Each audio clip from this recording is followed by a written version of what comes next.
Question.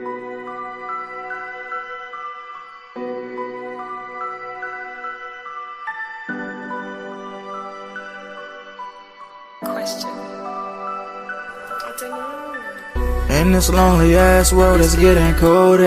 I'm not going nowhere if I cannot take my boat there. My mind was bred a little different, yeah, from my own past. If I see heat, why the fuck would I wanna go there? Mama, I make you smiling. Mama, your little nigga came from wildin'. Mama, always got in trouble, I was shouted. Mama, now I'm staring at shit. Mama, I'm the pilot. Mama, if I want something, I'ma go get it. Mama, swim with the sharks, piranhas, and fishes. Mama, it's so hard down here, God is my witness. Mama, I know where I'm going. Mama, I'm a fan. It's hard not knowing who is really gonna be there for me. I wish you could be here to see me the day I start touring. Shit be on my mind every second when I'm not recording. I'm waking up conversating with the Lord every morning. I mistakenly took the wrong path, I had to rewind. I fumbled trying to move too fast, I had to keep trying. Growing up I got in trouble, told myself to keep lying. So much stress be building up, swear I be needing me time.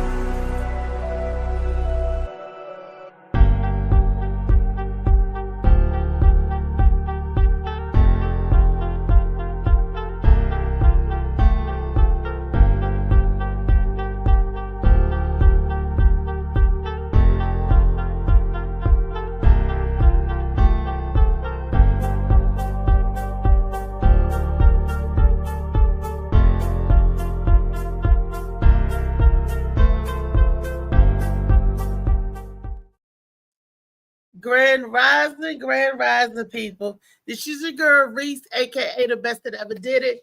And you are in store for another episode of Tall Tell Thursdays right here on the Morning Mac Show. But first, did I say but be first? Okay. Let's your words together. It's okay. It's Thursday. It's Friday Eve. I can do that. It's all right. But first, let me pay some water bills, some light bills, and all that good bills. Let me send a shout out to the sponsors. Look, this book right here, Shades of Blue by A.M. Morning. This will get you some act right. That's right. And like I said, for limited time, I got 5 audio copies of this book available. Free. Absolutely free.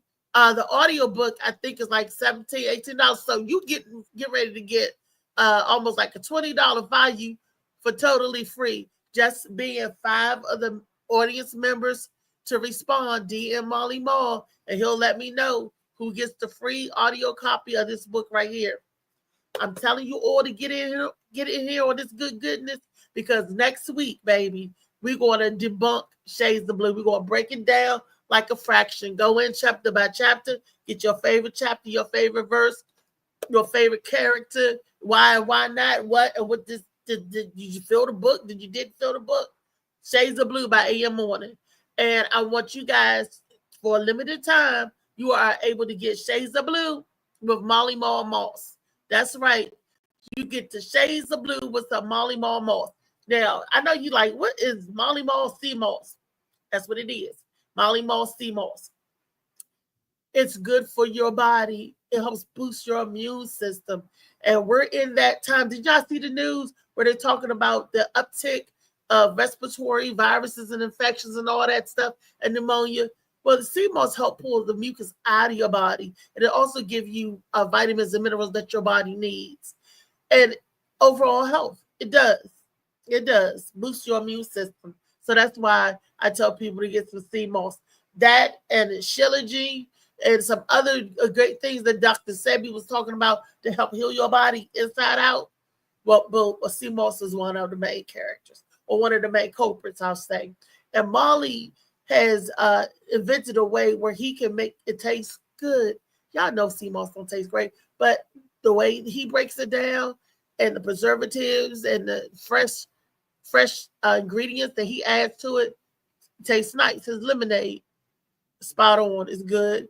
His tea, spot on, is good. And when he makes his flavored moss, you put that little sea moss, 2 teaspoons in a cup of hot coffee or hot tea, There you got it. And it makes you feel good inside as it going down all nice and hot. And you get 92 vitamins, the mineral in your body. And you just say, your body will thank you. And we thank you. So for a limited time, Molly Moss, Sea Moss, Shades the Blue, you get a whole $10, $5 on each side. Take advantage of it. They are great stocking stuffers. Okay, now I paid the dues. I did my little promos. Okay, let's get into it this morning. Today we have some special guests in the studio, and I am so excited, and I am so proud and pleased to introduce to y'all this very, very talented lady, because she is sharp with the clippers and with the hairdo and stuff, but that's not all she do. She helps her community, and I just love her to death. I met her back in June when we were doing Street Line. Yep, and that's when I got a chance to get familiar with Tumac Barbershop, and that's like one of my favorite places to go in DC. And they didn't let me get kidnapped either, y'all. That's why I was on my way to. They didn't let me get kidnapped. So welcome to the Morning Back Show, Miss Sonia. Good morning, Reese. How are you? I'm safe.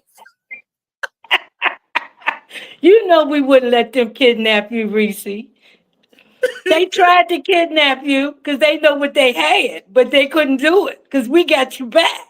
That's right. That's right.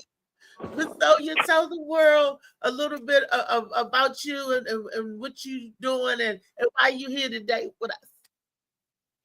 Okay, Reese. I work at Tumac Barbershop. I've been with the barbershop since 1989. I started working with Tumac with Mr. Mack.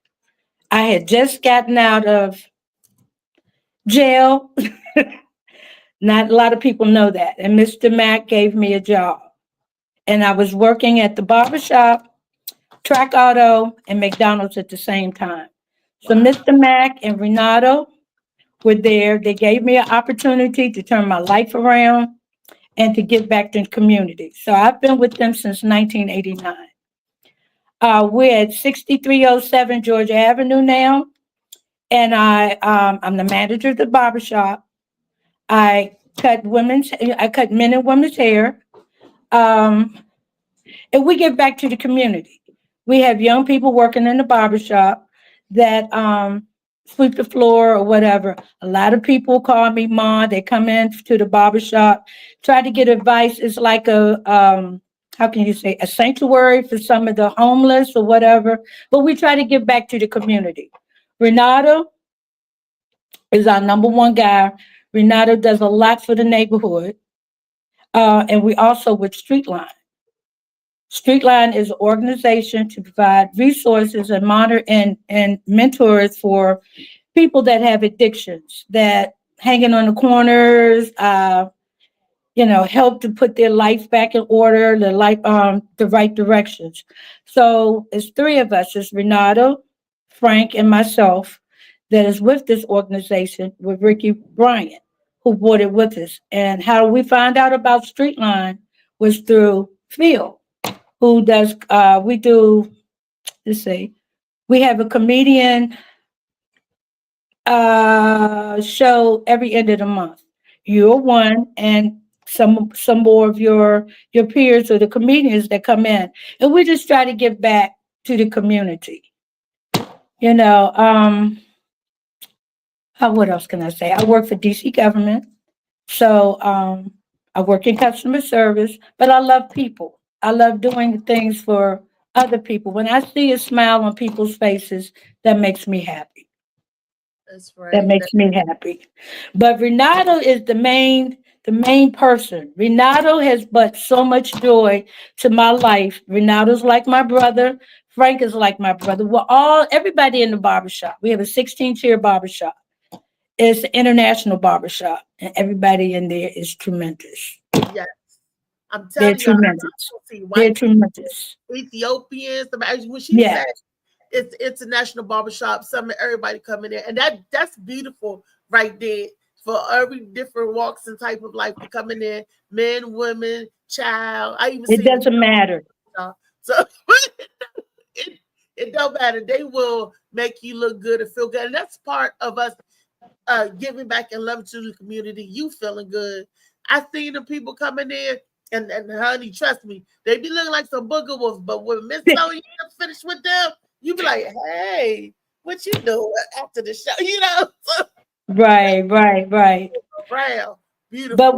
But we've been in the community since I started working with them in 1989 with his Renata's father. But they've been in the neighborhood for a while, for some years. Wow. So everybody in the community knows them. Like I said, it's like a sanctuary. But You know, we been 34 years. That's a minute. That's a long. yeah, it's a real long time. It's a long time. Wow, that's beautiful. That's beautiful. And Street Line with my boy Ricky and Phil is a good brother. I mean, yes, he is. You can say what you want, but when people turn around and move forward, do it. Say, oh, people ain't gonna listen to you. People do listen. People do hear. And if you could save just one life or turn one person around, that means a lot. Definitely. And I look at us. So you look how we turned our lives around. Me, right. You, we changed the trajectory where we was going. You know, we say, you know what? I hear what they said now. I want something better. And by having the barbershop and Street Line and people like you and Phil in place, they give people a chance to say, I'm going to do better. Right. And I love you. You know, I love you to pieces. I love you too, Reese. Look, y'all, and she got shades of blue. She was like, give me that book. So, what I want to say to you, Reese, yes, ma'am. I want to thank you, Phil, and all the young ladies and all the comedians to make this happen. Because if it wasn't for you, Phil, and all the other ladies, we wouldn't know about Street Line and we wouldn't have this every month. We have it every month to bring some type of happiness, some resources, and some joy to people's lives to make things different because it's going to get worse. It's going to get worse. But we just want to make it a little different for everyone, for the community, you know, because it's going to get a lot worse. But if it wasn't for Phil bringing this into us, we would never know about y'all or Street Line. I want to give Brenda Brown some kudos on that too, because when Phil came to me, he came to me with Brenda. Yeah, I got a project. The DC is Sauce in the City Super Game Show. And I got somebody I want you to meet, Reese. And this was back in February when he first was talking about it, when it was still cold. And he was like, I want to do a show, and Brenda's going. I was like, I don't want me no Brenda. Who's Brenda? I don't want me no more women. I don't want. You know, I got enough for. He was like, no. He said, trust me on this. He said, you gonna love her, and I didn't believe him. So when I met her and I saw where she was going and moving, and Phil was passionate, I said, okay, it's on. I said, put me on the roster. So whatever Phil needed. I said I'll be right there because that's my big brother, and I believe in him and his vision. And I said, yes. And that was it. And his heart is in the right place. He was trying to stop DC, to stop the gun violence. And right. Having around, we didn't get to turn out like we anticipated, but that's okay. But we got some people turn out. Right. You know, it's all right. And I know they hear us because we never stop talking about it. And I know they need it. They need someone, and like you said, if it just touches one person, and that means a lot. That means a lot. It does. And I thank you. I thank Ricky. I thank all of y'all because, like I said, if it wasn't for y'all, we wouldn't know about any of this. Phil Page, good morning. Hey. You ready? He's down there. Okay. Reese, can I say something? Yes, ma'am. We're having a toy drive for Street Line. Okay. You can drop the toys off at 6307 Georgia Avenue and to Colony House. The toy drives are for from the ages of, believe, 1 year old up. So if anybody have any toys, any good toys or new toys, you can drop them by the barbershop. And this is for the children that don't have anything or might be, low income, or parents might be incarcerated or anything. So we're trying to give back. Yes. Tell them about Colony House, Miss Sonia. Colony House is where Ricky, that's where Streetline is kind of established. We had a meeting last night about the toy drive. And you can also drop them there. Phil can give you a little bit more information about the address. I don't have. I apologize to everybody. I'm supposed to have the address, but I don't have the address on me. But it's the Colony House, Okay. and it's 4th Street Line. The toys are 4th Street Line. We're sponsoring. Street Line is sponsoring the toys for the children. So, like I said, if you want to drop any toys off, you can come drop them off at the barbershop, 6307 Georgia Avenue. And when Phil comes on, he can give you the address to the Colony House. You can drop them there as well. Okay. And I know people say, "What is Street Line? What is that?" Look, that's Ricky's baby. It's for That's Ricky's baby. Right. It's for people that's coming. Well, it's our baby. It's all our baby. It's our baby. Because it takes the community to raise it.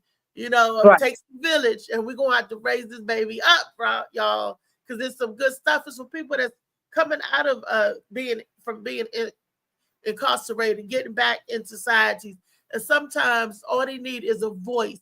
Because I know, because I have people in my family that when they come home and stuff not the same, and then their mind not thinking the same, and it's different once you get free, once you get out of that cage. And sometimes they mind not right, and sometimes all it takes is a conversation or somebody to be on the other end and say, "I hear you, brother. I see you, brother or sister," and help redirect them on a different path. That's all we need, y'all. Sometimes is somebody to nudge us to say, "Go over there," so we can keep running this race. It takes us all walks of life, takes all people, white, black, yellow, purple, blue. It don't matter. We all need sometimes. Again, I'm sorry. It's not only for the people that are just coming home. It's also for people that have addiction, like hanging on the corners, street corners, or whatever. To let them know that they have a purpose in life. Like you might see people on the street corners or hanging on the stairwells or something. That's an addiction. That's addiction behavior, because they go every day to stand there on that corner. It's to let them know that that's not only the only thing in life that's for you. It makes we try to put you in the right direction. But it's anybody that has an addiction, because street corners, standing on the corners and hanging in the hallways, that's an addiction every day. That's almost like what some people have. Well, this is my job. I'm going to go stand there today. They even dress up to go stand on the corner. But that's what basically what Streetline is to let you know that you have a purpose in life. That's right. That's right. And you have a purpose, and our resources are there for you, and we try to mentor you as well. If you have problems, we're there to listen to your problems and help you solve them as possible, or they give you different agencies and numbers who you can call and talk to someone that can help you. That's right. Like I said, redirection is everything. Being there, nudging, everything. I mean, all of this. This is how we have always have a whole bunch of conversation about what do we do moving forward. This is something great. It's a movement that you can jump in and support and participate in any age. This is something moving forward. This is one of those good things in the community. We talk about it a lot of how do we do this? What do it look like? This is a prime example. Good morning to my panel. Good morning, people. Hey, good morning. Good morning, everybody. Good morning. Good morning. Good morning. We got Brenda Brown. We got Phil in the house. We got Good morning. Damian Seaman, and we got Brian Hamilton, and we got Chris Lynn, and Chris Lau. Good morning. Good morning. Hey, but I wanted to jump in and say something. And first of all, Reese, Yes, sir. I want to thank you for this forum. I want to thank you for putting us all together. I want to thank you for everything that you do to help us get out there and spread the word about what we're trying to do. I mean, we do a lot of laughing and cutting up on this show, but it's all in fun. But we also talk about serious matters. I mean, because, you know, at the end of the day, we're out here trying to help each other. We out here trying to make a difference in our communities. We out here trying to, you know, help do the right thing, man. Like I said, like with the toy drive. I mean, people may think a toy is a small thing, but to a kid who's getting it, it's a big thing. Okay, to a parent that's giving a toy for a kid that he couldn't otherwise afford to do to see the joy on their face, it's a big thing. So at the end of the day, man, you know, every little bit helps. You may think this is not a big deal, but it is a big deal because, and you know, we know what our communities are like. Most of us came out of unpleasant circumstances in our community, and we're trying to give back because we know what it's like to be in those situations. We know what it's like to have to be able to get toys for our kids. We know what it's like to, you know, have that relationship with our family broken because of some of the bad decisions that we made. And this is just a little way to try to give back and to heal those wounds.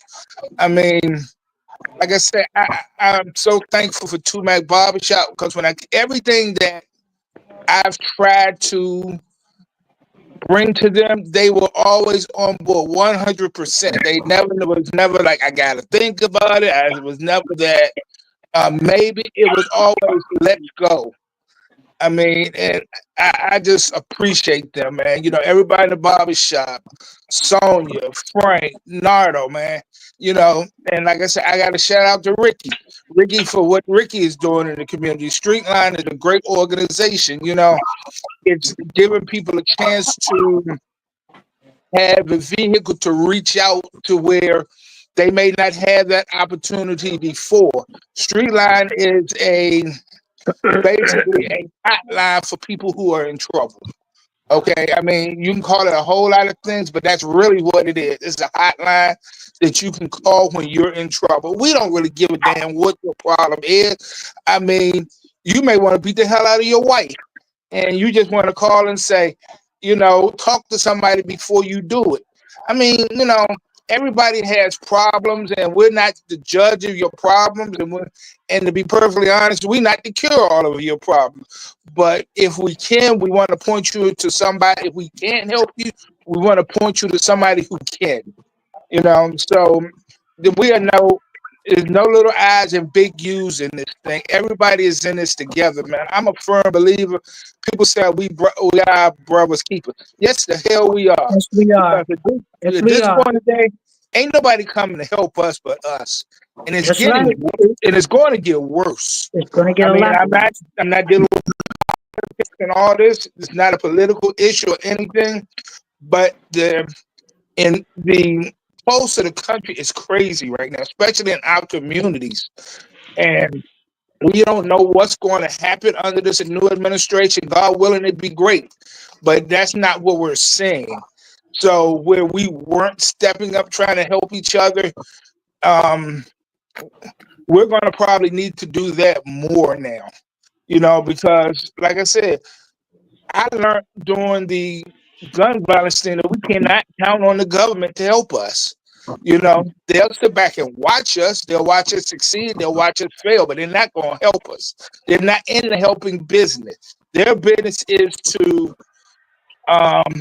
the street pipeline to prison. I mean, at the end of the day, that's really what their interest is. You know, it's not in their best interest to see things change in our community. It's not in their best interest to help black men help their families. It's not in their best interest to see black men stand up for their families. So, I mean, you know, this thing is real. I don't care what communities you in. I don't care if you're in St. Roberts, Missouri. I don't care if you're in anywhere. This is not a DC problem. This is a countrywide issue. This is an America issue. So, I mean, at the end of the day, we got to do what we got to do for our people. And, you know, and I don't mean black people. I mean people in general. This is not something, we're not discriminating against white people, Puerto Rican people, black people, anybody. You know, our mission is to help everybody. So, I mean, you know, I didn't mean to get on here and talk this, but I'm passionate about this because I see what's going on. No, you're fine, Phil. You're fine. Yeah, more people need to be on that tip too, man, because I mean, like, we live in the community. So, like, if we take care of your community, it don't matter, like, what's going on in the whole of America. If your community's taken care of, you're good. You know what I mean? Like that's where it all starts. That's where it should be done at, is in the community. So, big props to you, bro.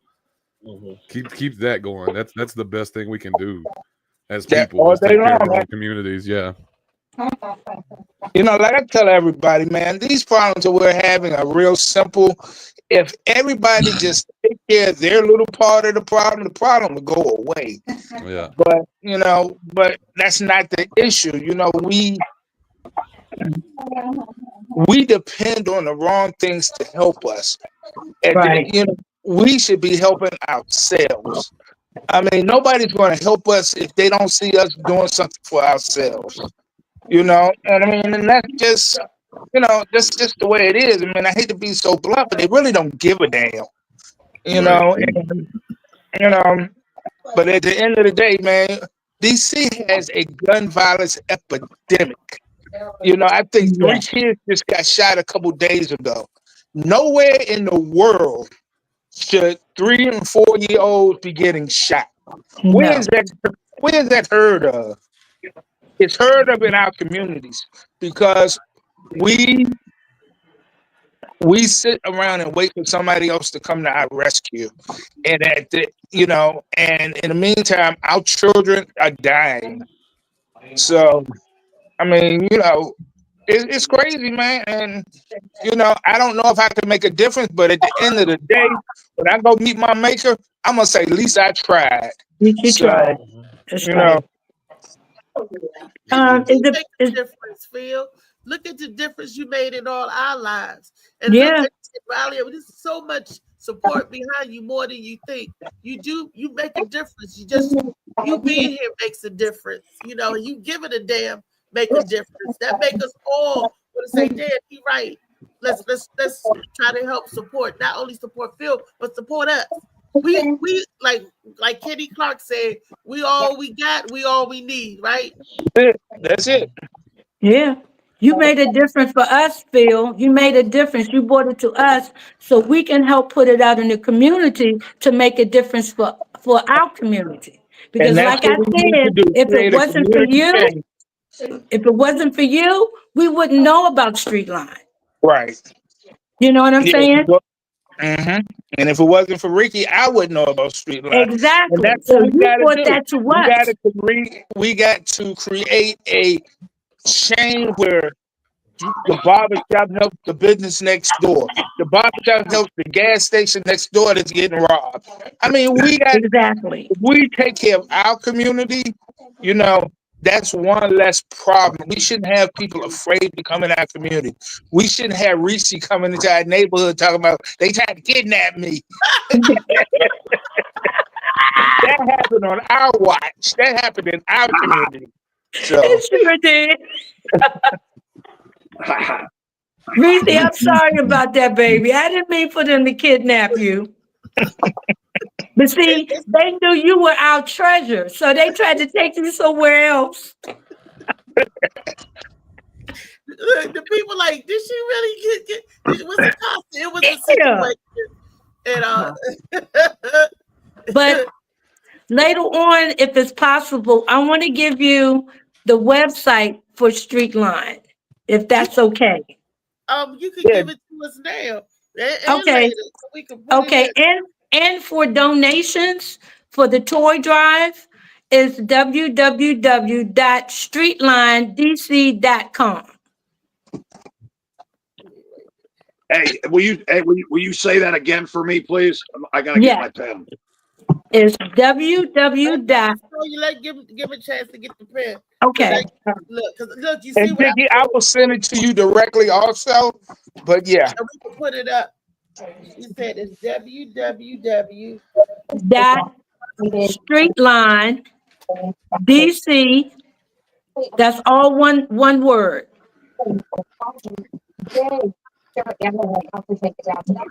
.com. And you guys can look on the bottom of the screen. Molly has so graciously listed it at the bottom with the phone number so that Thank you. our jobs Thanks, are Molly. so hard. Yes. Good morning, panel. Good morning, Sonia. Good morning. I'm just going through the screen. I'm like, yay! Okay, we are gonna have some fun. I mean, I had to kind of, dodge the. It is a serious, a serious organization, I guess, as Ricky would say. But I am coming down to DC to have some fun with Streetline, Tumac Barbershop, all the comedians in the area, all the people that want to come and give toys and watch these people who actually tickle me every week. These people, I have the benefit of them tickling me every week. And but Sonia, we're ready for you, Brenda. We're ready. We're ready for you. Hey, we got a video. Is that? Oh, that's the flyer. Yes. You guys. That's the flyer. Yes. That's December 12th, I believe. Is the 12th or the 14th? It's the 14th. It's the December 14th. 14th. That's a Saturday. Yes, and we are going to come and just have a whole lot of fun. And I encourage comedians, especially you guys, because I'm coming to see y'all. I'm hauling my cookies all the way from Vegas to come and see all of you guys, whether you're on the show or not on the show. I really hope you guys come by and say hi and drop off a toy. And, I don't know. Sonia looked like she looks like she's game. Maybe we can. I'm game. I'm game for anything. I'm game. If it makes the community and the world better, I'm game. That's what's instilled to me, to make other people happy and try to make a difference. Because somebody helped me. So you're supposed to pass it forward. Very nicely said and very nicely done. Somebody's microphone has like popcorn in it. So yeah, I've heard that too. But I did want to shout out to Chris Lyle. Thank you for coming by from Sauceton, the City Super Comedy Game Show. One of our newbies that met Althea and fell in love like we all do. So thank you for stopping by. No problem. I saw Althea was streaming. I come through. I come through to see that beautiful smile, Reese. Hey, why they try to kidnap you for? Because they like the way she looked. Oh, okay. I was coming to the barbershop to perform. Phil, the guy took me to the wrong address. He took me to the back of the Motel 6. And I was shit. right. And I was like, wait a minute. This ain't the right address. I don't recognize this. He was like, get out. I'm like, I said, I'm calling the police. And right there, I was about to call 911. He could Brenda on the phone with me the whole time. I said, this don't look familiar. I said, this don't look right. Back, he's talking his talk. Brenda said, you better ask him, where's he going? I said, excuse me, sir. Excuse me. He got all loud. Brenda said, who he talking to? She said, get on the phone, call the police. I wanted to jump through the phone. I was like, I know he is not screaming at her. I know this is not happening while I'm on the phone. And I said, hang up with me and call Phil. Call Phil. He will come and get you. They was trying to put me. And then before I could dial 911, because the man talking about some get out, and I was like, okay, no, I'm gonna lay back in. If he can get me out, then we go together. But that's another show. But Phil bring my phone. He said, Reese, where you? I said, Brenda called him. I said, hi, Dad. Brenda ordered. I'm thinking Brenda called and Brenda ordered. That was Phil Spidey senses tingling. Because he said, where are you at? I said, Phil, he won't bring me to Phil said, who? What? I said, he won't bring me to where you at? I said, about Motel 6, I don't know. I can't see. I couldn't see the numbers because I'm a little visually, impaired. I was like, I don't know. And then I saw 6711. I said, I'm 6'7", what was the motor? And then I heard the people in the barber shop. I know what that is. She's out of blood. What they doing to her? That man locked the door with Phil said, stay in. I'm coming. Click. And I'm like, oh, what you locked the door for? I'm like, what's going on? Phil said they kidnapping Reese, y'all. They kidnapping Reese. Oh God. Oh. He said he's gonna drag her out. She said, I hope you've been working out, buddy. I'm like, he might have just been hungry and wanted one of those hot ham sandwiches she was hiding under her titties. He didn't look. He was about to get more than the hot ham sandwiches. Oh. We was going to tear up. He didn't let me out that car. Yeah, but we got Reese there safely, and she came and killed the show. Sure did. Look, I was still shaking up and nervous, but I couldn't stop shaking. Oh, Reese. No, you wasn't. That when you was cracking on that man in that chair and took all that stuff from out your bra to cut his hair. I was gonna cut his and look. You took the scissors, the clippers, and everything out your bra, so you wasn't nervous. Razor booty. She's like, switchblade falls out. Yes. She took Ornstein out. She took clippers out. She took combs out and told him to come on over, and she was gonna cut his hair. I said, Reese, I wasn't supposed to tell you, but Frank told me that white man came back looking for you. He came sure back. Did. He came back the next week. He said, "Where is she?" She even had some Old Spice. I was gonna get me some. I was gonna take it off. She's pulling snowflakes. She's pulling snowflakes. His name was Rick, wasn't it? 3 years Yeah, Rick or something like that. Rick. Yeah. I thought she was scared Rick, but apparently Rick was in for it. He came back looking for her. Is she still here? Yeah, he came in last week, asked about you. He wasn't scared. He wasn't scared. I usually scare men away. DJ Slicky Woo Boo, I love you. That's my brother. He said that I'm hard on a man. He said, I'm like, come here, sit down. I'm like,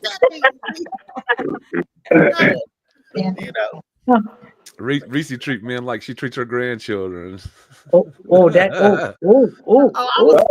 have none of them yet, but I was spoiled and love her.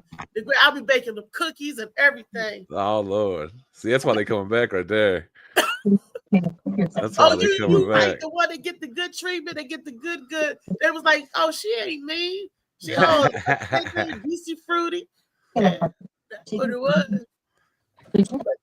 That's what we do at Two Back Barbershop. It's an experience. Chris, they can even do your hair. Come on out there when you in town. Two Back Barbershop. Yeah, come on there. We're one big happy family. That's right. That's right. I know, Trey. Hey, baby. You just listening? Hey, good morning. I mean, there's nothing for me to say. I'm just listening right now. Okay, I didn't want you and Brian think that I wasn't thinking about my babies. I see you. Shit, I ain't never had no problem, speaking up or nothing. I'm good. I'm just listening. Okay. What everybody talking about. And with what you guys are doing with your barbershop, I want you to just read something on my arms. Be the change in the world. And I think it's absolutely beautiful. I think it's beautiful what you guys are doing. And that's the premise for Comedy for the Cure. We can make laughter and change lives, even on a one-on-one basis. And what you're doing, I think, is amazing. And you should be proud of yourself. And I applaud you. Thank you. We're trying. Thank you. Because it takes a village to change.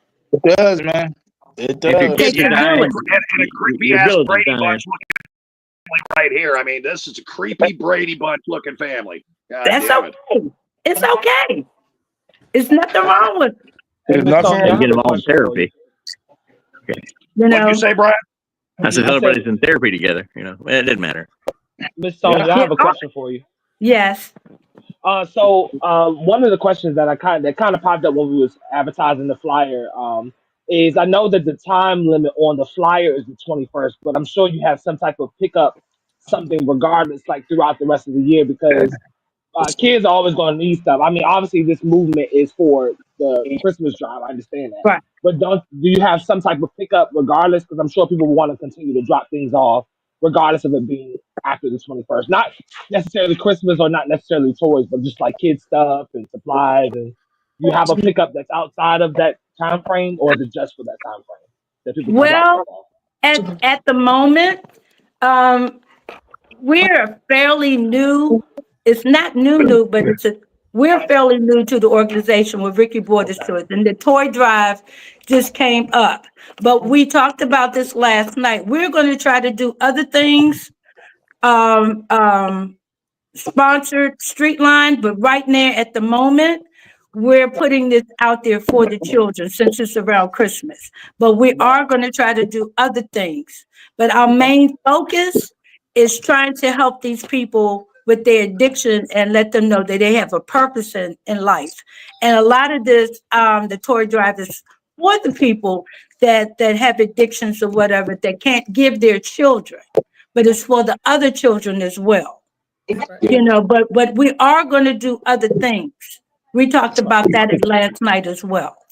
Okay. And one of the other things that we're going to transition is not necessarily Streetline, but we're going to probably bring Streetline into it because, like I say, this is a community problem.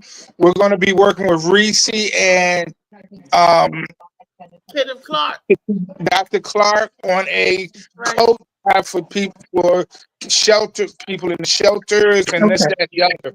So we're going to always be trying to doing something for the people in the in our community. If it's not a toy drive, it's going to be a coat drive, a clothing drive, or just something, Well, you know, because our I think needs are great. I think that Trey Wiz, you brought up a great point, and Sonia, just let me soften it a little bit here for you. Meaning, it's a great plan to just keep the box out there, and pick up coats and shoes and toothpaste and Yeah, like a whatever hub else. for it where you can just Right, drop off because whatever it's usable. right, because we have a great start with the toy drive with Streetline, and it's you know, everyone is coming together, and let's just keep going. I believe is what Trey Okay. is saying, and hopefully we Right. can, you know, work with Two Max Barbershop just to be that community drop off. It's no problem. It's no problem whatsoever. We can do that. We Amen. can do that. Any That's more right. questions? That was a good one, Trey. Molly Thanks, was Trey. saying, No questions right now. But if something comes to mind that I haven't, Yeah, that you because haven't you know, already after the mentioned to toy us, I'll ask drive, you. it's starting to get cold here. These kids are going to need coats It is and cold. stuff like It is Yeah, that. cold. Yeah. It is we cold. can do that. It's no problem whatsoever. Our arms are open for any suggestions, anything that we can help the community with. I know Hey, that's Molly right. was and saying that What's that up, we will need Slicky? to change our mindset as a whole. And I believe you're Yep. right. And then we need to get on one accord as a whole. And when we all come together as a whole, we can really do something. What did You Neil say? make a change. I'm a Yep. movement by myself, but we are a force when we are together. So Yeah.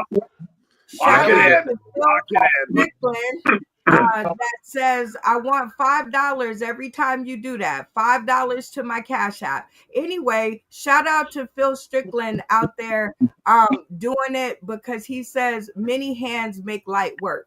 When I met him so many years ago in my comedy career, you know, that is one of the most profound things that he said to me, because I got 30 days to come to DC. I've been gifted 30 days to come to DC. And I'm going to come and spin around and whirl around in a circle, because you guys have You guys are rich in resources. And once you guys figure out how to pair up to one another, it's going to be no stopping you. Yeah, thanks to Phil. Like I said, if it wasn't for Phil coming to get his haircut and bringing the comedy show there, you know, we would never be in this position trying to help we're helping the community, but doing what we're doing now. And I thank you, Phil. I thank you. You know, I mean, I'm the one that should be thanking you, man. I mean, to be perfectly honest, at the end of the day, I'm just a comedian that tell jokes. So, You're an entertainer, Phil. You're an entertainer. You are a lot more than he's a lot more than just the entertainer. Yes, he is. Yes, he is. Father, he's an uncle. He's so many things to so many people. He's my big brother. I look up to him, you know, and I want to thank Brenda Brown because I don't know where she came from out the shadows with him, and he swooped down and said, Brenda Brown. I was like, oh, hell no. I don't want no another female. I ain't trying to. He was like, Ritzy, I'm telling you. And I was like, okay. And then that's when I met Brenda. Then that's when they came up with the back in June, the gun violence. Y'all know my mind. Doing it in DC. Doing it, and there you go. Thank you. Doing it in DC. And it was I feel so horrible that I wasn't able to get there for my own show, but Phil, instead of letting it fall through the cracks, he went ahead and did it anyway. And so I was like, you know what? I think I can work with the world over there, even though I'm way over here. So Phil, you're way more than a comedian that tells jokes, even though that's probably one of your number one qualities, because he is funny. Like I can't take that away from him, but you pretty much grandfathered in everybody on this stream. So if you look downstream, you grandfathered us all into Reese's show, basically. But Brenda, it's gonna be a pleasure meeting you because I've heard so many things and I've talked to you, and I can't wait to meet you. Yay! I can't wait either. It is going to be 30 days of Christmas joy because you know what? Exclusive moment on the Morning Mac show. My Christmases have sucked the past 10 years. I mean, sucked bad. So I have been gifted to come to DC and spend it with my friends and be loved on for Christmas. And I am so grateful and thankful that I'm going to be shooting glitter out my booty cheeks all around the city. I don't want that glitter. I don't want that kind of glitter. I don't want that glitter either. I'm good. We're good. You'll want it, you'll like it, you'll enjoy it, and then when I'm gone, you'll be like, "Where do I buy it? Is it on Amazon? Like, can I get it in a bottle?"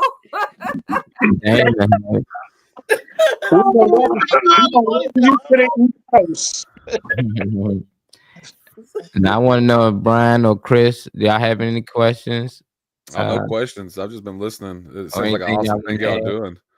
No, I just like to say that, you know, I appreciate what you do, and it just takes one person to show that act of kindness where it becomes infectious, you know, and other people see it, and some people might not even know what they're doing, but they do something, and then they get a part of it, and then they're in this system of synergy that we all have, and that's how things get taken care of, and people get taken care of, and when you get control like that, you see the power of people and presence.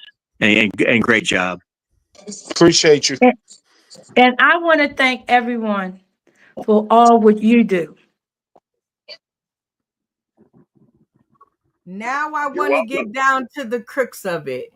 What's the topic of the day? What juicy tidbit do we have for the day?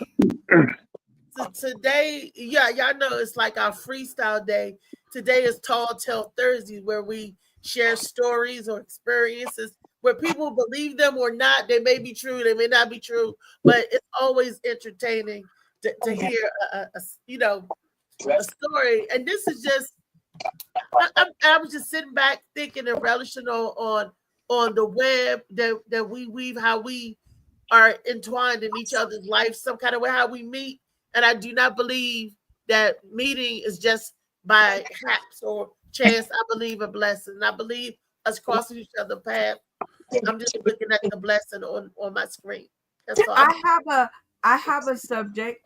I don't know. Let me pose. This is probably one that's, just, in Sonia's lane because she's the guest. So can you tell us one of the kind of the wildest moments you've had at the barbershop? It's every day is wild. Every day is wild. Really? But isn't there one that just stands out in your mind? Like, yeah, that was really it. I can't really, like I said, almost every day is wild. Every day is, well, I'm in the shop. I have a government job. So I'm basically in the shop on Fridays and Saturdays. But it's not really a lot. We had some characters that come in. But see, before they even get in there, I stop them at the door. They call me the general. Phil can tell you. I give you my heart. I give you anything I have. But when it comes to business, family, friends, anybody, this is a business. We have fun. We'll do anything that we can to help you, but certain things I don't tolerate. So when I see nonsense at the door, I can see everything that goes on in that shop from my mirror. I tell my customer, excuse me, and I go to the front door and say, bye. And that's the good thing about the barbershop. There's a lot of beefs going on in the street outside of the barbershop, on the corner, up front of the barbershop. You keep that there. You're not bringing that up in here. I mean, exactly. Okay. When I say wildest, it doesn't always have to err to the side of the negative story. Like one time I went into the barbershop. I have a son, he's 25 now, but I took him into the barbershop and it broke out in an impromptu dance contest between the kids. Because right. And they all got in the middle of the floor and they was like doing this little break-in asylum. But it was so cute because like all the parents were encouraging their kids to get in there and do it. And they were entertaining the people as they were getting their hair cut and stuff. And it was the wildest thing I'd ever seen. But I was thoroughly entertained. Okay, well, I understand what you're saying, but see, I guess to me, it's not the wildest because that's like a norm that comes in the barbershop with the kids and all that. So, I want to go to your barbershop. Yeah, but that's what I'm saying. They come in there, they dance or whatever, and it's just joyful. It's because they feel safe in it. So what's one of the most impactful times then? Like one of the most memorable times. What's one memorable? When something, let me see. Well, I say it to me. I do a lot of things in the community, right? And I'm a softie to a certain extent. Something happened to me about 2 months ago, to someone that was a homeless person, and I didn't know the community loved me the way they did. This young guy that I knew for years, he was homeless. He couldn't come in the shop anymore because he got shot. If you do something out there, you can't come in the shop because of the negativity. You got people in there. I don't know what might bring it. Well, I told him he had to leave because he was trying to use the phone. So I said, well, you just can't walk in the shop and just use somebody's phone without asking. So he said, why? And I explained. So he stopped cussing him. I said, matter of fact, you leave. Well, when he turned around, he hawk spit me in my face. So I kind of, That It shit kind don't of fly. caught me off guard. So I told the guys out there, and I didn't know how they loved me. I had about 20 people that came back and said something to me that I didn't even know. You know, they asked me, was I all right? And they were going to take care of it. That was kind of a moment that I knew people knew me, but I didn't know how much they loved me. Amen. Aw. Cool You know what shit. I'm saying? See people come through. That's nice to see people come through like that and make sure You they know, can do right? it. It did. I mean, these guys have been on drugs and been in the neighborhood. Some of them I didn't even know. They just knew me from the barbershop. You know, I didn't know them personally, but the word got Speaks on your out and they character. came to me and asked me, was I okay? And that meant a Speaks lot on to your me. character. That's nice. I didn't know I was Yeah. loved that much in the community. You know what I'm saying? With people I didn't even know. Well, you're on this show, and I love you already. Oh, well, thank you very much. I love you too. You feel it radiating off of you. But I hope I Positive get the energy. chance to meet y'all though. Is that a promise? Oh yeah, because I'm local. I'm DMV, so I'm one of those that can definitely. Yeah. Yeah, I won't be down there in Oh, yeah. December, but I'll be down there either the end of March or early April. I'll be through DC. So For Chris, whenever you down there, No, we can probably get you on one of the shows in the barbershop.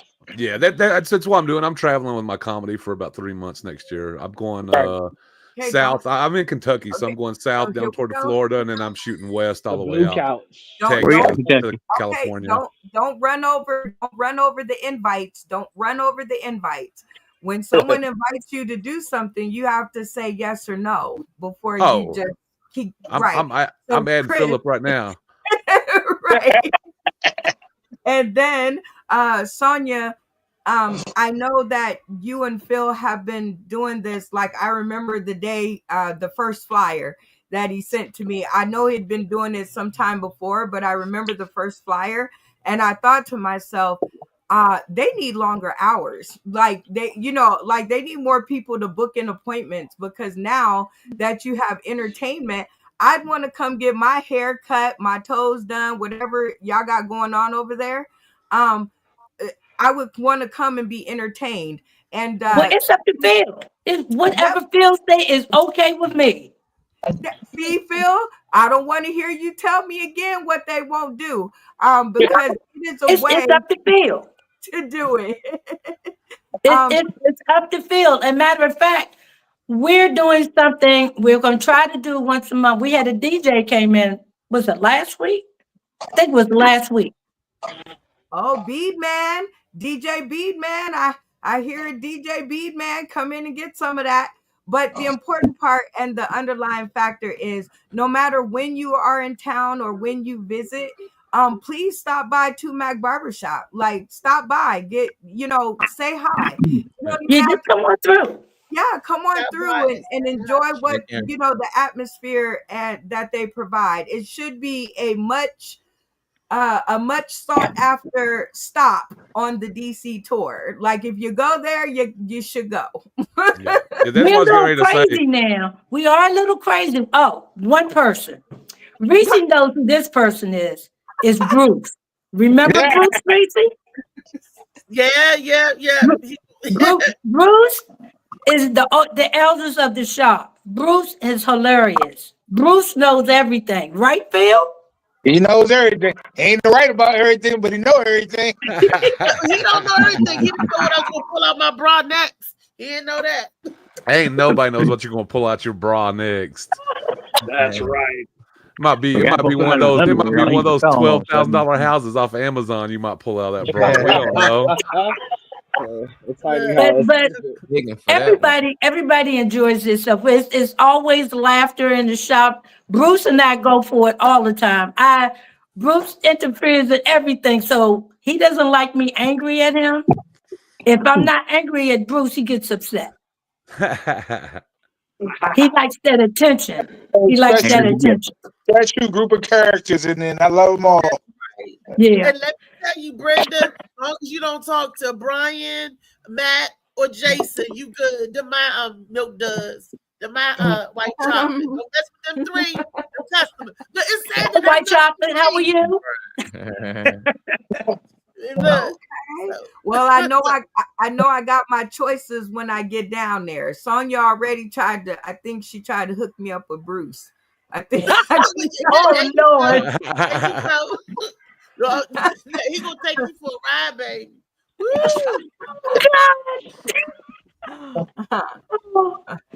You would love him, Brenda. Be your sugar daddy. I'm sure I'm gonna love every last one of you guys. Every time I get to take one of these trips, I make new friends. I got to go visit Damian Seaman down in St. Roberts, Missouri, actually 1 month ago today, and it was very cool. Met some awesome people. The venue owner was amazing, and so now that Phil, I'm coming down in y'all area, Phil and Althea. But I get to meet one of their venues, which is you, Sonia, and I think it's gonna rock. I think we are going to rock it out, and this is just new for y'all. If Vegas Icons goes well enough, maybe I can bring the format and do a DC Icons comedy tribute brunch. I think that's gonna turn out great. So you guys are, it's going to be wonderful. I got 30 days. Oh, Mama said good. Share a tall tail, but I think he meant tail. So everyone share a tall tail. Hey, Spice, Miss Tina Turner. She said, "I thought you had Jaguar on your show." Yeah, Jaguar, right? That's what she. Jaguar, where Jaguar right at? Miss Sonia, you Jaguar right? I think I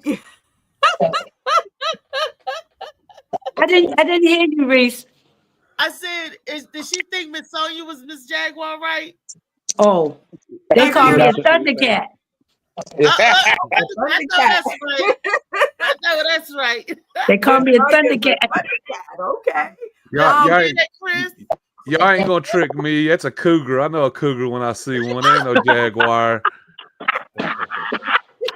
Y'all can't pull the wool over my eyes. Chris, it's okay. You can pet the kitty. Nice little kitty. You pet right, it'll purr. But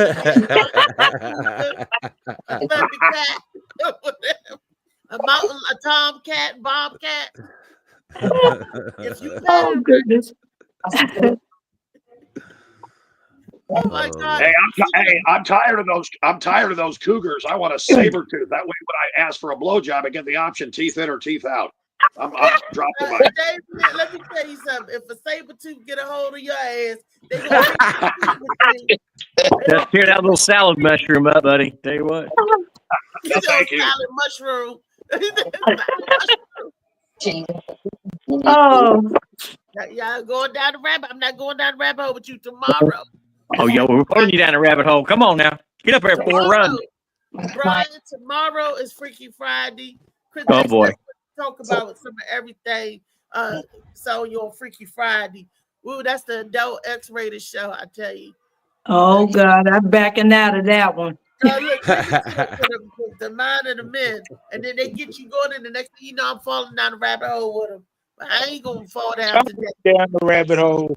Look. Next thing you know, all them combs that are in that barber show. Was that Boomhauer? What the hell? I was just thinking about, because it was wild, wild stories that, and being at the barber shop, and I was just thinking about that P. Diddy baby oil being in those little comb things, they rinse them and get the back. Never mind. I don't know why my head went there.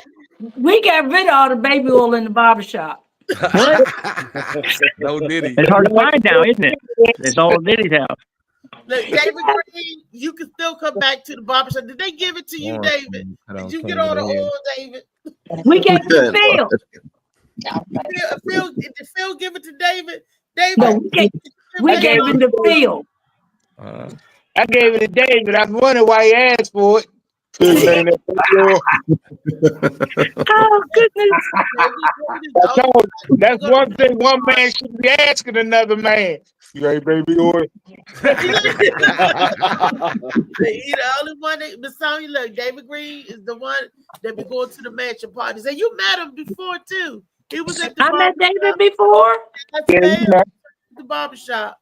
At the barbershop? He was there the day they tried to kidnap me. Oh, that's you. He was there the day. Look, I remember that line of everybody that the day I almost got. David came in like, what happened? What, for real? What happened? Phil came down. So I'm like, I felt like crying like a big old 5-year-old kid. Well, you saw that white chocolate and you cleared right on up. Hell yeah. Hell yeah.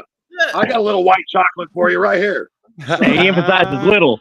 When Jason was in the chair, so I didn't want to, you know. And sure would be a scab on his backside. But it was okay. And they cracked right on up. It was okay. But yeah, David was there. Brenda Joy Lee. I remember you now, David. It was our birthday show. As a matter of fact, wasn't it, Phil? It was our birthday show. Right. That's when I did the cooking. Didn't I cook for y'all? Was that the day I cooked for y'all? It was I didn't even get a chance to get no food. I was like, that's okay. Phil was like, you don't want to take a plate? I said, no, the people out there waiting. They did 2 rides. Right. Food park. Pickle Phil, you want to get in the truck or you want to get in the cab? I was like, I'm going to get in this cab because this got Mark and Cole. That dude picture up there. I'm not getting that unidentified Uber. You remember Phil? I said, I'm safe. I'm getting ahead. I feel bad for you ladies out here in the world. I've traveled the whole world and I've jumped in random cars that just tell me $10 and I'll give you a ride. Like, no worries in the world. They treat men differently. They do. That's why I said I feel sorry for the women because, like, I can just jump in a car and go with them for, you know. Hey, the way this generation's going, give it about 5 years and we'll have to worry too. I'm telling you. You're right. Some of them have to worry about it now, though. Yeah. Right. Exactly. Yeah, you're right. I'm a big man too. It's hard to move me. Like Althea said, you know, go ahead and try to lift me. Hey, I'm gonna sit here and watch you struggle. Yeah. Nobody objects to big guy either because the cost of food in case somebody didn't pick him up on ransom. Yeah, who gonna kidnap me and feed me? That's right. You'd be surprised. Don't say that, Chris. That's right. Hey, they better put the forklift. They out here. Let me give you an estimate. What's going to cost you? If I see the forklift pull up to the side of the car, I'll think I'm in trouble out there. Otherwise, I'll be like, I'm good. No, man. Some of these cougars out here been grab you by the back of your neck. Cougars, I'll go with them willingly. What are you talking about? I'll be like, where we going tonight, baby? Look, what we next week on Wild Kingdom. My whole thing is if you know, it's Trey's a big tall man, but one of them cougars get a hold of him too. Y'all be dragging y'all. Look, and Trey nice. Yeah, I got a customer that would be buying my grandmother's stuff and buying her mugs and all that. I'm gonna send you the video and all that. She gave me over like $300 since I've been working at Wawa. Yeah, see, them cougars don't try to kidnap us either. They lure us away with juice boxes and cookies. That's how they get us. I don't want no juice box. You're not supposed to tell the secret. You're not supposed to tell that secret. I know it's a secret. Come off that stove. Yeah, the secret. You don't tell them. You're not supposed to do that. I didn't know it was a secret. They be setting up shop in front of the club with them. I thought y'all was out in a boat face with that. This is a tall tale story, but this is a true story. I was dating this dude. It was a few years, right? And he was a hucklebuck. He was a little bum, you know. But I'm like, he got potential. He young guy. He can get up off his feet and, you know, do some stuff. But he couldn't. So me and my counselor was there, and anybody know me, I cook all the time. So I made some homemade soup and some fresh chicken salad. I go to Sam's Club, get one of those rotisserie while it's hot, and I debone that bitch and cut it up, dice and do everything I'm gonna need to do. So he's eating sandwiches and sandwiches, 2 sandwiches and bowls of soup. So my rehabilitation coordinator, my therapist, was looking at me. She was like, I'll say, look at him there eating and talking about, so, oh, I can take this down to the barbershop and sell it. This food is so good, we can sell dinners. And I'm looking at him, and in my mind, I'm thinking, this is the last supper for you. And this, so I'm like, oh man, he was still trying to come up. And I'm like, you can't take my soup to the barbershop or my chicken fry. He said, put together some meals and I can take it down there and sell. And I'm looking at him like, what? Surely you're not thinking we're about to go in business together, not that kind of business anyway. I was like, no. And he just lived around the corner, so he had his auntie car. So he was like, can I get this $7 off the bookshelf for gas? I give it back to you when I get paid Friday. But I'm like, but where you working at? Because you ain't got to work all week. So you get paid Friday. So me being nice, that was his last supper. I knew it was his last time. I said, yeah, go ahead and get that $7. And do you know I ain't had to worry about him no more? Because when people think they owe you money, they disappear. Oh, they disappear. You ain't got to worry about it. So I'm like, sure, yeah, here, take the $7. And that means go away. You know, no, cheap. Let them think they finessing you and try to come back for more. But I'm like, I don't want no more of your none of what you had. I don't want no more of your ding-a-ling. I don't want no more nothing. I don't want no more of that because it wasn't no easy trade for me. I was like, this trade can't do nothing. You know, trade off. No. You know, that was a barbershop store. He wanted to take my vittles in the barbershop. So, do y'all got people come around selling food in the barbershop, Sonya? Yeah, we do. But we've been dealing with him for years, or I'll cook. You know, sometimes I'll fix chili, or like I did for y'all's birthday. I might do that for the guys. I didn't get one wing. I was looking at that. That's your fault. That was my fault. You're right. Because I told you 3 times to fix a plate. And I know you did. You said, Reese, you can take it with you. That cab was out there. I was like, no, that's okay.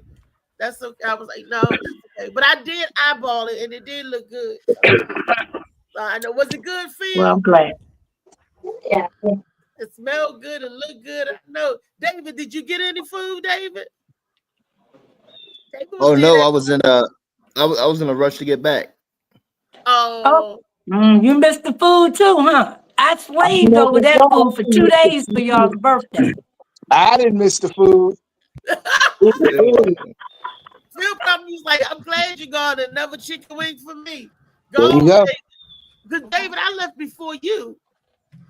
Yeah. Yeah, I was because Phil was getting in the right vehicle. Not because I was still a little nervous, but that's why I didn't get a chance to get my food. That's right. I'm gonna cook again. I might do it for the 14th. It depends on how here goes. I might do it. Okay. Oh, please do it. I haven't had a home cooked meal in like 3 years. All right. Mike took a couple words. Get a commitment. Yeah, if I said yes or no commitment. Compliance is not, not with maybe. I'm just saying. Look good. That's my favorite fried chicken. So I'm coming to DC especially for Althea's cooking, because she be telling us how she be cooking, on the show and all the stuff she be cooking. I'm walking away with at least 10 extra pounds when I come. Like I'm eating all the home cooking I can get. I'm starving. There's some skinny people over here in Vegas and they're starving me.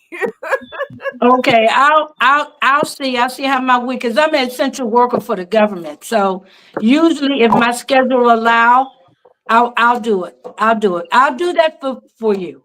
We'll call Damien, take him some tamales. Yeah, I can do that. I don't know. I don't want no Damien tamales. Oh, hell no. Hey, y'all. I'm the tamale king of South Florida. I am the tamale king. See, I save people. I save so many lives by taking over. I trained you. I'm the tamale king. He had reduction on the counter for 5 days. The flies were dying, for God's sake. You want a tamale? I don't want no damn tamale. I make banana split tamales.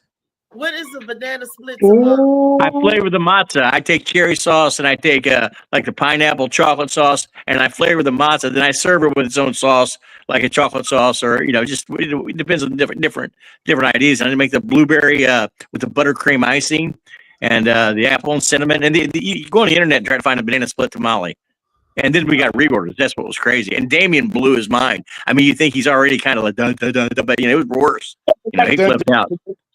And then I sold out, and then he was really mad. So it was the dessert. I got dessert tamales. We've got the authentic savory tamales too. We've got the spicy veg. We've got what was the other one we had? It was the steak. I mean, unbelievable stuff there. And then we use lard in our matzah. Which organization? Yeah, jalapenos and cheese. That's right. Do you help an organization when you sell it? You get the money back to the organization. Well, that's how me and Brian initially funded Comedy for the Cure. We would make tamales, we'd sell them, and that would make sure that we could help people in all of our shows. And we've done thousands of them. So when I first met him, he had 4 dozen he sold, and I took over. Right there, before you start selling shirts, you were selling tamales. Right, yes. And we also I took him from 4 dozen to 80 dozen, and it was our record day on St. Patrick's Day. Yep. 80 dozen tamales. 80 dozen. We made them and sold out in 24 hours. 80 dozen. What the hell going to tamale? Matzah, protein, flour, cumin, bay leaf, garlic, onion, chili powder, red pepper, and salt, and whatever protein you want to use, beef, chicken, or pork. And I was every corn mix to it. I learned that because there was a place out of Mississippi that did that since the 50s, and it really made a difference. And then, getting other information from chefs, we sold the back of house. We were selling tamales to the Mexican restaurant. That's how good they were. Yeah, because they didn't want to make them because they take 10 hours to make. There's no skipping that. Oh my God, even Mexicans don't like making tamales. I was about to ask the same question that LA Josh asked. Did you say spicy veg? Yeah, probably maybe enunciated a little bit heavy. Those are more expensive. Yeah, they are more expensive. It's just like a street downtown. It's like $250. Sure. You know how many Sal's vaginas we have to, get cut off and set aside before we? Oh my gosh, it's a labia reduction party. I mean, it's unbelievable. And then we do the competitions because they had these long pubic hairs in the corn stalks, and then the one that got the longest one, they got an extra tamale. So it was great. Hey, you guys. Reese, I don't mean to be a party pooper, but I'm at work and I have to go. Sorry. No, you're fine. Thank you, Miss Sonia. No problem. Bring no tamales to the barbershop. No, we're not doing that. Please don't. I'll try to pop in while I'm in DC and see you. I might get my hair cut while I'm down there. I appreciate it. Y'all, it was a pleasure. I hope to see you. Miss Brenda, I will see you when you come in town. Actually, I will be calling you this week so we can talk some more. It was such a pleasure. Same here. Phil, I will talk to you later. You guys be safe. Thank you. And y'all have a blessed day. You too. Bye, Miss Brenda. Absolutely. Bye-bye. Thank you. I mean, Miss Sonia. I'm sorry. Yeah. I said bye, Miss Brenda. That's okay. That was Sonia. Sonia heard that shit. She said I gotta go. I felt like I walked the table. They're getting ready to go to lunch and nobody. I work in customer service, so they get ready to go to lunch and nobody will be out there. So I have to go. I see you. No problem. All right, dear. Thanks. Was funny. I don't know what. All right, y'all. So I'm sorry. We're Brenda. Brenda, I'm sorry, Brenda. I'm like, oh, bye. I'm so used to saying bye, Brenda. So, I've got a barbershop tale for y'all. Y'all can decide if it's a tall tale or the truth. But I was getting my hair cut in the barbershop, and I've got a real country accent. You can tell I'm from the country. But if you've talked to me for a little while, you kind of realize that I've been raised up in the hood as well. So they asked me if I dated black girls. And I don't really, and there's a story behind it. It's not, I think y'all are the most beautiful women in the world. It's just that I was at a Motel 6 one night, Reese, you know about those. And I was smoking dabs. I was smoking dabs with this girl at 3 a.m. in What a is Hotel a 6. dab? I don't know It's what weed. It's basically Yeah, you was real high. Yeah, I was real high, bro. We smoking those dabs together. Knock your schmeckle in your watch pocket. Yeah. That wasn't boot though, right? Well, me and her got real high together, and she said she wanted to see my pecker. Oh. And every time a woman's asked me that, it's about to go down. So I was like, shit, pull that thing out then, girl. And she did. And she kind of held it out in her hand in front of her like this. And she said, "Oh, dicks are so cute." Oh, So I just decided black girls weren't my type, y'all. I moved on. But she said, "Oh, yeah." Oh, I'm dead. Did it fit all in her hand, or was it?" Yeah, it ain't tiny. It ain't huge, but it ain't tiny. It ain't no little thing or nothing. But apparently, she was used to seeing something else. Maybe arm holding Yeah. Hey, my barbershop. Don't be My discouraged, barbershop brother. stories. It's all right. Oh, she dealt with a lot of big ones. That's all. Yeah, she sees that bigger mind. Hey. Most stimulations on the outside. Don't look, Chris. Don't be discouraged. Let me see, Chris. Let me see. Oh shit! When we're on a comedy show together, I'll show you after the comedy show. Okay, and if I Come over here, come over here. Tell me what. Don't risk it showing before, just in case. You know, her hands were cold too. In my defense, you know what I mean. Her hands were real cold. Look, I got a special light. They used to call me the Dick Whisperer. It was blowing on them. The Dick Whisperer. That's right. I too love Little you guy. guys, and I gotta jet out, but always wonderful to hang out with you folks. If I get done, I'll be back. But don't go down in flames. Don't. That's right. I'll holler at y'all later. I'm Bye, coming. Athena. Bye. I'm All right. coming. And I will see y'all tonight on the No, on that's Friday. tomorrow. I'm out. You're on the wrong day. The recap Wrong show. day. Wait a minute. It is tomorrow, correct? The recap show. Okay, it is tomorrow. We were on the wrong day. Funny man, David Green. What's that? Hey, Can we get some of that oil back? I need a little bit of that oil. I gotta test Chris out. I gotta see. I don't like baby oil anymore. These Asian girls got me into coconut oil. I like coconut oil better. Coconut oil. It smells better. It does about the same thing, but it smells better. It is in my good opinion. for you. It tastes great, less filling. Yeah. Yeah. And it helps your teeth when you're oiling your teeth. Yeah. That's the thing. They use coconut oil to do that. That's another thing I like about it. You can put it in your mouth, the coconut oil, ladies. So use the coconut oil. Reese, an oil connoisseur. You use coconut oil for this, and you use baby oil for this. You use Crisco for this. You know who told me about the coconut oil? Use the old Chinese, oil from the kitchen. For them swashing, it's certain types of oil you use. Me and Molly learned about that last year. Was it last year, Molly? Or was it a year before you heard? Yeah. And about it's called oil pulling with your teeth. And the dentist didn't say that it didn't work, and it made my teeth bright. And I used it. I ordered the oil. I said, Molly, I got some oil. It got a mint taste to it. I ordered it. It was like, what was it? Like $13 for. What does it do? Help clean your That teeth. shit clean out everything. It pull all the germs, bacteria out your mouth. But you gotta basically use it like mouthwash for about 5 minutes if you can do that. That's coconut oil? You do that with? It's coconut oil. They got You can get it right out the can. Because you scoop the coconut oil, you wish it in your mouth.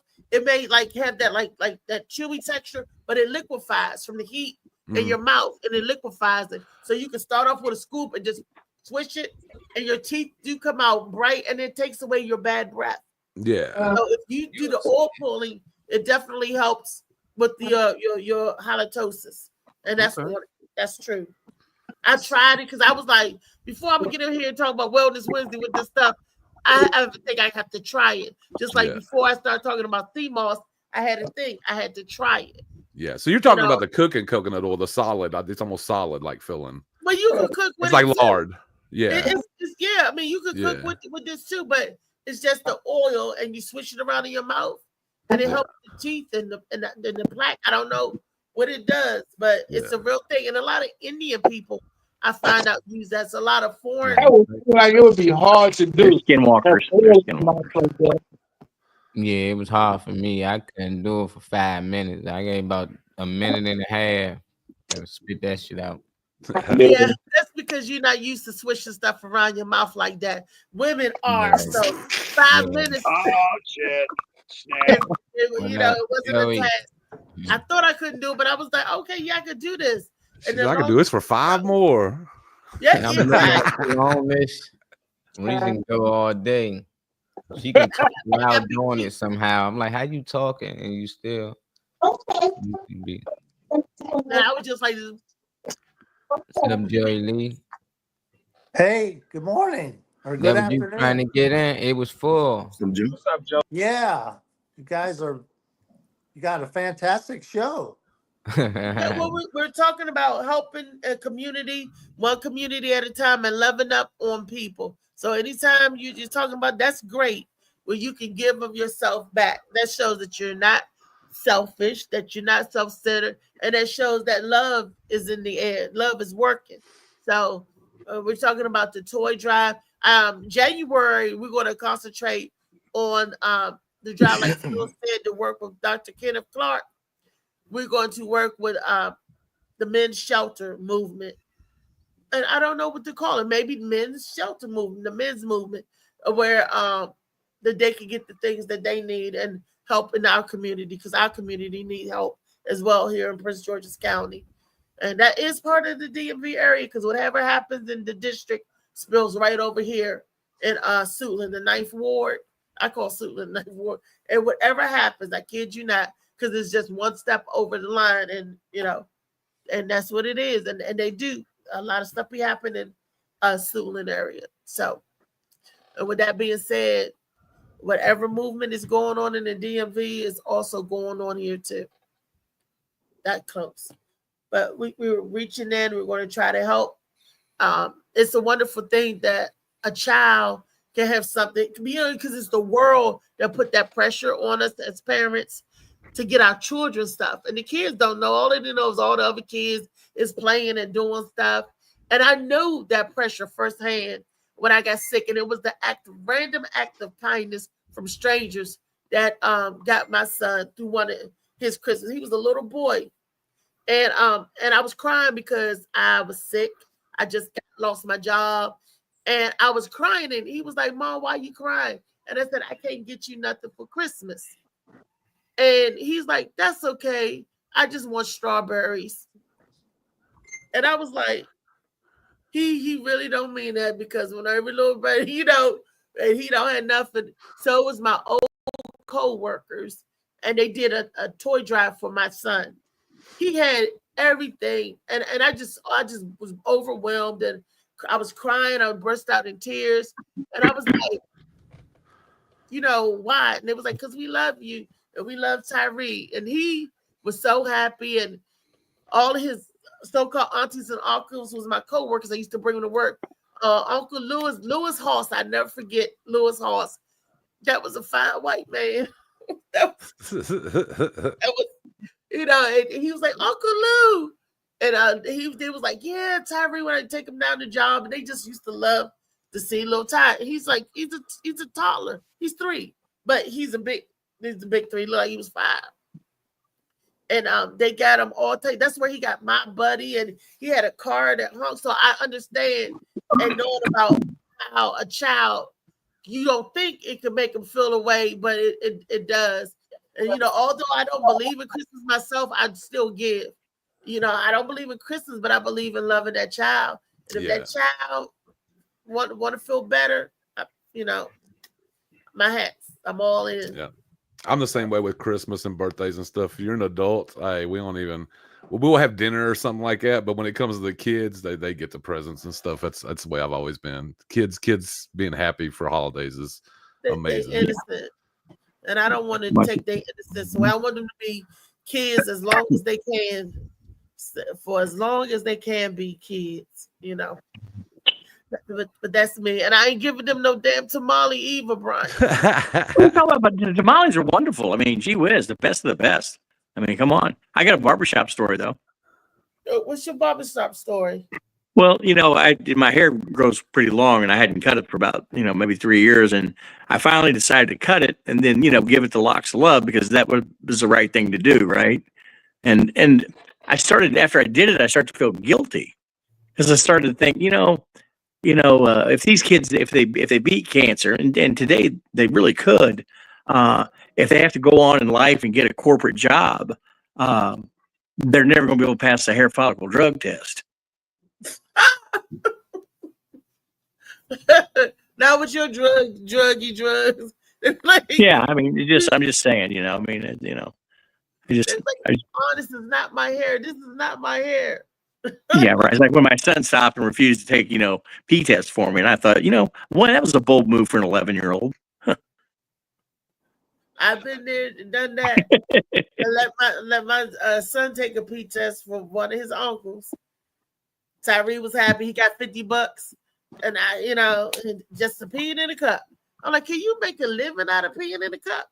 Because we can market this, Great role model for impressionable youth. I mean, my barbershop story is a little different. My barbershop story is a little different. All right, so I was 27 years old by the time I had my fourth child, and so I went to a doctor to get a vasectomy. Well, he told me that I needed to shave. Well, I never shaved that part of my body in my life. So I went to my barbershop. I hopped up on the chair. I put the stirrups up. I ripped my pants down, and I said, I want a hot shave. I'm banned for life for my barber now. And then I had to do it myself, and it was like shaving Chewbacca. I got my scrotum in my hand. Looks like I'm sharpening the razor. I'll never do that shit again. And you got hair in the tamales. Yeah, I did. Wow. Yeah, all right. It's a real showstopper. Yeah, Okay. yeah, yes, it is. So I got to Awkward silence is beautiful. high sign that we're coming to the conclusion of the show. Is it noon? Yes, it is. It's that time that we do the recap and go over what shows are coming up. Joey Lee, how was your show, Joey? Oh, it's great. All the comedians were really funny, and Phil and Terrace did a good job organizing everything. Okay. And it was a really good time, very good time for all. That is great. I can't wait for your next one. I got a ticket, but I didn't get home in time enough to catch the show. I was out with my Aunt Pam, and I was late. I was like, oh snap. So, but I did support you, and I want you to know, great job. Thank you very much. So, did anybody else get a ticket for the show? David? Yeah, I watched the show. Okay. You can tell them the truth. How did it go? Oh, it was good. It was all right. Damien, did you get a ticket, Damien? So only me and Dave? I didn't. I had other shit I had to take care of here at the house, so no, I just couldn't. Okay. So we still love you, Joey. Well, I think Danny, I think he watched as well. I don't know Danny. Sorry, Tommy. Tommy D. D. Okay. D stands for Danny. I don't know. I just made that up. Oh, okay, because I didn't know. I didn't know who you was talking about. I didn't know. Okay, do anybody got any upcoming shows? Saturday Tomorrow night. at the Hub. David Saturday night. Green got a show tomorrow. David, I so wish I was in your area because I would love to see that. Tell Chad, come and get me. Say, Chad, go and get out there and then come back around. 6-hour trip. Chad be like, you must be mad as Chad. But, David, you coming to Florida? Huh? Did David say he's coming to Florida coming up? No, it's Cumberland, Maryland. Cumberland, Maryland. I was close. Look, Florida is like 14 hours away. Yeah. Wow. Or is Well, it like 18? 2.5. Sorry about that. If we driving. But Chris got a good idea. He said he's doing it next year. They're gonna be driving around doing a comedy together. That is a good thing. To get on a comedy tour, drive around, set up some places, do comedy down south. Chris, you on to something? You smoking, baby? You cooking with gas? Because there's a lot of Florida, bars that would love to get comedy shows. Because I don't have a way to get there, but I know some spots down south too. And they was like, yeah, come on down. I'm like, I wish you could. But so you have to make it happen. It's difficult. But if you get together with a group, you and 3 or 4 comedians, that's your whole show right there. And you could go from place to place putting on the whole show, the whole kit and caboodle. Have the owner just pay you out for the whole show. Then you guys divvy up the money, whatever way. That's a good thing. You said for 3 months at different spots, drive. Yeah, you can really do some stuff. So that's great. That's really comedy on the go, I tell you. So that was Chris that was coming to Florida. Yep. Chris, you going to Florida, right? I think it was Chris. Okay. Yeah, I was just in the twilight. I was just going to say, if they're coming to Florida, come on down to Fort Myers. We'll get you on stage somewhere. Heck yeah, I'm gonna be down there near Orlando. Yeah, we're about 2.5 hours, 3 hours south of there on the West Coast. But if you get down there and you want some direction, I might be able to, point you in the right direction when you get on stage or make a phone call for you. Okay. I'll add you up too after the show here. What's your last name? Add you up. I have everything on social media. I had everybody on socials. My last name's Hamilton. Joey, where you at, Joey Lee? You in Ohio, right? Yeah. Okay. So Chris, when you do your down south tour, go east. Is that east or what? Well, he's in Ohio. I do some stuff in Ohio. Sometimes I'm gonna be going south though. I'm going south of Kentucky, so he's north of me. Okay. Yeah, I'm doing a south leg like tour. Cincinnati. What part of Kentucky? Lexington. Newport. Lexington. Okay. Yeah. Maggie Valley area, right? Yeah. Now our comedy hub's Louisville.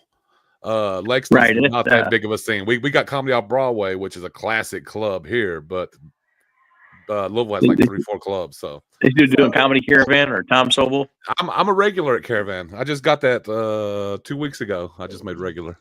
I'm from Evansville originally. So okay. All right, go ahead. Kentucky. Because where you talking about, I have no clue. There's only 2 places in Kentucky you should ever visit as a comedian, and that's Louisville and Lexington. Everything else is pretty much trees here, so yeah. Well, Henderson. Never mind. Go ahead. Well, what was you about to say, Brian? There's a little different. Where shouldn't I visit? Other than the KKK lodge. But where should I visit? Where in Florida or Kentucky? Trees. Oh, trees. Oh, yeah. Well, they've got Hardin County's nice down there. They've got Horse Cave, Mammoth Cave. Litchfield, the Peace Sisters. They make quilts there for a long time. Litchfield. I ain't going nowhere. I said Litch, not Lynch. They just took the N out of it, Reese. That's all they did. Yeah. It's I had a garage sale one time. Somebody asked me if I had any KKK outfits or anything. I'm like, no. I mean, what a weird question to ask somebody. I'm just being straight up. I'm like, what? At a garage sale. But Random. David Green lives right there, right beside it. So that's not a. He even sold pillowcases to midgets. So David and Teddy. So that's not a. That's that, Brian. I'm telling you, you think it's odd, but it's not until it's. Well, maybe it's not. I mean, I had a girlfriend put handles on the pillows, and I was asking her what those were for. She says, "You'll know tomorrow when you're sleeping." When you don't wake up, that's when you know when you hovering over your body. I thought I had sleep apnea, but it really wasn't. She had to put handles on the pillows. Wow. She was a good sewer. I bet she was a good sewer. Wow, she's just gonna be a bad defendant. Oh, jeez. Okay, so we got David Green. Then my show's on Saturday. And then your show's on Saturday with Jeremiah Cotton. Okay, some heavy hitters coming tomorrow. Yeah, I David think Green, Jeremiah Cotton, and next Saturday. But before next Saturday, I got the Gwen Factor. She is Friday and Saturday, 7:30, 9:30. She got 2 shows each day. That's a good look at the Comedy Loft, DC Comedy Loft. Bill, ain't that a good look? Yeah, it's a good look. DC I'm Comedy Loft. probably catch one of them. Yeah. I'm going to try to catch one too. I haven't been to the Comedy Loft in a while. Yeah. So DC Comedy Loft this Friday and this Saturday. 2 shows Friday, 2 shows Saturday. So y'all go out, check my girl out. You got the flyer. I don't see nothing. I wanted to update. If you get that monitor, I'm tired of telling you. Come on, I'm gonna come. I promise. Look it up. Hey, I wanted to update you. I think Phil was at the supporting a show, and I think Funny Man Green and Brenda as well. So we had lots of people from and myself, Sauce in the City, and yourself, and so we had lots of support. Really appreciate it. Now I have a weird. I'm not sure if you call it a show, but I'm going to Indianapolis tomorrow. For I guess a podcast, or I'm not sure what it is, but it's somebody named Andre the Beast Creighton. Anybody ever heard of him? No. Okay. Well, he invited me to come talk about my book and comedy, and okay. So I don't know how it'll go or what it'll really mean to me, but I might get. Hey, just go and enjoy yourself and have fun. Pardon me? Just go and enjoy yourself and have fun. I might just get jumped and robbed. Who knows? Based on what Wiki says about it. Was that the comedian that was under suspect for being a serial killer? Nah, don't worry about it. They got one of the biggest platforms on podcasts right now. Him and Ken Diggler, John Simmons, and Betty Galati. They get at least almost 500,000 views each show. So wow. Big, Joey. Wow. That's good job, Joey. That's good. Go, Joey. I just stumbled into it. So, and then afterwards, I'm going to hook up with Ouija and have lunch or something. Look, Ouija going to have you having something. Ouija, bad boy. Joey, you be careful. Don't be an angel with dirty wings. Offline, we're friends. Online, we're enemies. Okay. All of you look, right wing, left wing, same bird. All right now. Then I'll be back for the Sauce in the City at 9 on Friday. So that's my day tomorrow. Okay. So after David Green, then we got Gwen on Friday and Saturday. Then Joey's on Friday. Then next Saturday is the Big Kahuna. I'm the Big Kahuna, if y'all, just in case. Because I got big cojones. No, is there women? Do I got cojones or kahunas? I got big something. I got put it like that. Big energy. There we I go. got big energy. We're going to be all next week. We're going to be talking about this book, Shades of Blue by A.M. Morning. So if you guys don't have the book, let me know. I have a couple of free audio passes. The book is on audio, and let's see if it works. I mean, it's a free copy of the book on audio book, so for promotional purposes. So if you like the book, so you can get on the show, talk about it next week. Who's your favorite character? What chapter you like? What's the worst chapter? And yada yada yada. And any questions? You know, it's a fictional book, but it's based on truth. So it's a different read. It's a nice read. And I think the world could appreciate it. Okay. I'm not the only one in the world that wrote a great book or wrote a book based on life and stuff, but I'm willing to share the story out there with the world.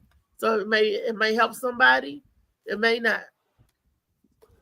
Well, if I get the opportunity, I'll put your name in tomorrow. And like I said, I'm going there live because I want to kind of see what actually happens. But normally you can all just join by Zoom.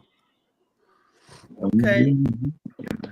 You going in live and in person. Okay, Joe. Yeah, I want to see what's going on actually. Is it close to you in Ohio? Is it a long way? It's about 3 hours. Okay. And I'll probably leave 4 hours ahead, give me some margin in case something happens. Okay. Yeah, 2-point spread. Okay. You see how organized white people be? I'm not, bro. Don't put that on us. I fly by the seat of my pants, bro. Sometimes I remember I got a show like an hour and a half before the show.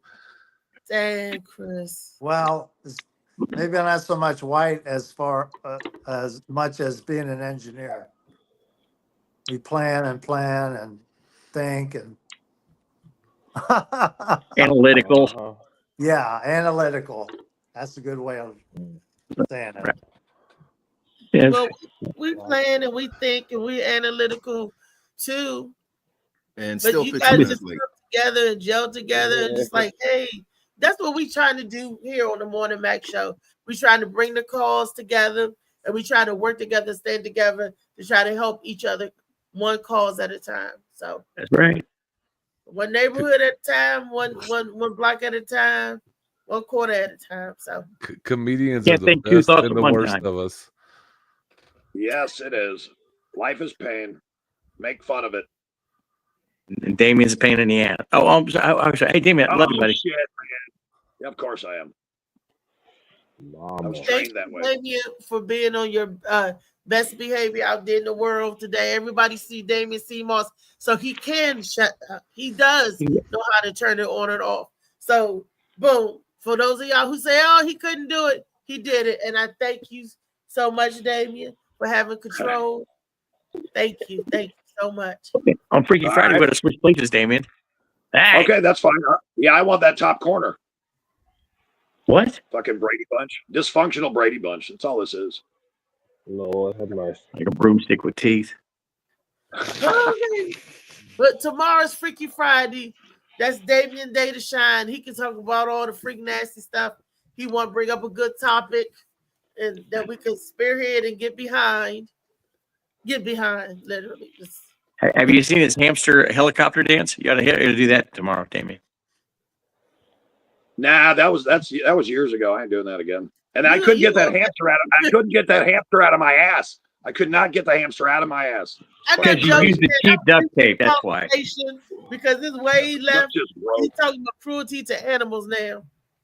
I know. No, it was all right for a minute. The but, hamster didn't talk at all. I got scared. You shouldn't have shoved cheese in there first. I don't know what Maybe I said you need in a there. garden weasel. Maybe you need a garden weasel and get some ShamWow panties. There you go. Bye, y'all. See y'all tomorrow. Bye. Bye. Thank you. Chris, you don't have to go. Be good. Thank you in the back of the green room, but Yeah. it's the time Bye, y'all. that we do Mama. Sing it, Trey. Come on, Mama.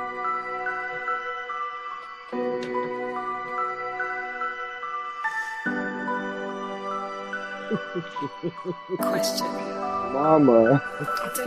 In this lonely ass world, it's getting colder. I'm not going nowhere if I cannot take my boat there. My mind was bred a little different, yeah, from my own past. If I see heat, why the fuck would I wanna go there? Mama, I make you smiling. Mama, your little nigga came from wildin'. Mama, always got in trouble, I was shouted. Mama, now I'm staring at shit. Mama, I'm the pilot. Mama, if I want something, I'ma go get it. Mama, swim with the sharks, piranhas, and fishes. Mama, it's so hard down here, God is my witness. Mama, I know where I'm going. Mama, I'm a fan. It's hard not knowing who is really gonna be there for me. I wish you could be here to see me the day I start touring. Shit be on my mind every second when I'm not recording. I'm waking up conversating with the Lord every morning. I mistakenly took the wrong path, I had to rewind. I fumbled trying to move too fast, I had to keep trying. Growing up, I got in trouble, told myself to keep lying. So much stress be building up, swear I be needing me time.